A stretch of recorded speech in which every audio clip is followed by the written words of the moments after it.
Olá a todos, então seja bem-vindo ao canal Geografia na Amazônia. Eu sou o professor Daniel Fernandes e nós iremos falar sobre a formação territorial do Brasil, parte 2 do vídeo. Como vocês podem observar, vamos destacar neste vídeo falar sobre o Tratado de Tordesilhas e o Tratado de Madrid. Também falaremos sobre as frentes de expansão que contribuíram para a ampliação territorial do Brasil, um destaque para a ocupação da Amazônia.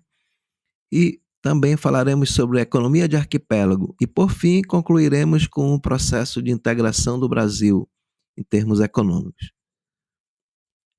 Bem, então, neste primeiro momento, falaremos sobre a questão do Tratado de Tordesilhas. Então, nós sabemos que Portugal e Espanha dividiram o mundo entre si, que eram as duas grandes potências daquela época, né? E tem aquela crítica que fala que se o Brasil fosse colonizado pelos ingleses, poderia ser uma grande potência, mas na época Portugal era uma das maiores potências, um dos primeiros Estados-nações que se formou na Europa, né? Então daí a importância, né? E um dos tratados que tornou possível o Brasil ter o tamanho do território que tem hoje foi exatamente o Tratado de Madrid. Então, neste tratado foi adotado o princípio chamado uti possidetis, quer dizer o quê? Quem tem a posse tem a terra. Então, esse princípio valia entre as coroas de Portugal e da Espanha. Então, se tivesse um povoado num determinado local que fosse de Portugal, então essa terra pertenceria a Portugal. Se fosse da Espanha, pertenceria à Espanha. E esse processo se tornou possível no Brasil exatamente por causa das frentes de expansão, que elas tornaram possível o processo de ampliação do nosso território e controle geopolítico, né? Então destacamos aí entre essas frentes a questão do bandeirantismo no século XVIII, mineração no século XVIII, ocupação do sertão nordestino no século XVII e XVIII e a ocupação da Amazônia no século XVII. Então essas frentes todas contribuíram para que quando o Tratado de Madrid foi assinado, essas áreas pertenceriam a Portugal, considerando essa interiorização dessas frentes, né? E aí nós temos como dessas frentes de expansão, né, que a gente vai falar, a questão dos bandeirantes.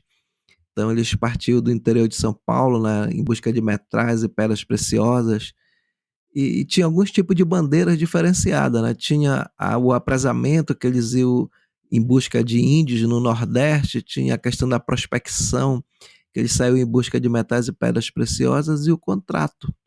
Eles objetivavam capturar negros e destruir quilombos. Então essas são três tipos de bandeiras que foram desenvolvidas, né? E é bom a gente fazer aquele comentário diferenciado da questão das entradas, né, que eram organizadas pela coroa. As bandeiras não, eram organizadas por particulares. E uma outra frente de expansão que tornou possível, né, essa ampliação territorial já com a contribuição dos bandeirantes foi a questão da mineração, né, que até provocou o deslocamento da capital de Salvador para o Rio de Janeiro. Isso se deu no Brasil Central, né, a questão de metais preciosos, a questão de pedras preciosas, que deu origem ao surgimento de várias cidades, né? E aí nós temos também a questão da ocupação do sertão nordestino, né? Século XVII, século XVIII. Sabemos que para toda frente de produção você precisa de alimento. Então, tínhamos a frente da cana-de-açúcar na zona da mata, e para fornecer alimento para esses escravos, essas pessoas que trabalhavam, nós tivemos a ocupação do sertão nordestino com a criação do gado através da pecuária extensiva, né? Então, com isso eles forneciam alimentos, né, para o pessoal que trabalhava na questão do ciclo da cana-de-açúcar.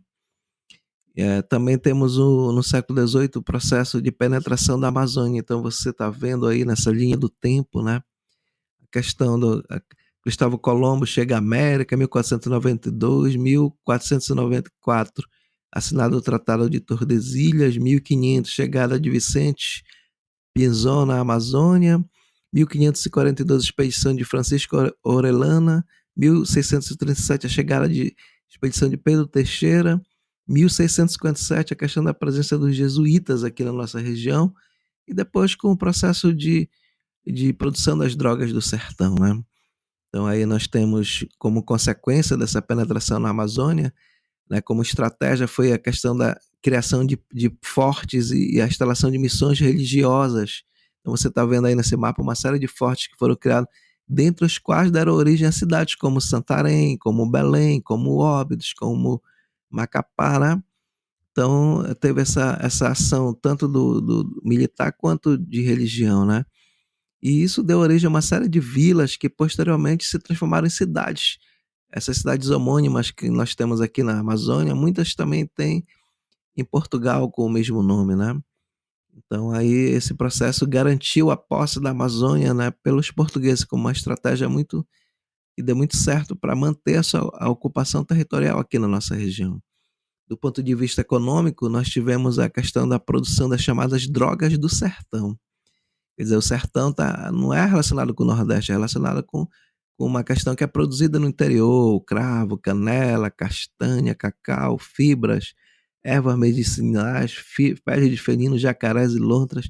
É uma série de produtos que os missionários assim colocaram os indígenas para fazer esse processo de produção, né? Vários tipos de contribuição. E aí nós temos a chamada economia de arquipélago, né, que mostra os diversos tipos de produção de forma isolada no nosso país: a cana-de-açúcar no Nordeste, pecuária no Nordeste, mineração no Brasil Central, drogas do sertão na Amazônia. Então, quer dizer, você tinha essas regiões que produziam, mas não de forma integrada, né? E já no século XX nós tivemos a questão da crise do café, né, por conta da quebra da Bolsa de Valores em Nova York, da recessão econômica mundial. Então, isso provocou o processo de redirecionamento do capital do setor cafeiro para a indústria. E a partir desse processo de industrialização que se inicia intensificamente nos anos 30, avança nos anos 40 com a Companhia Siderúrgica Nacional e com o JK nos anos 50,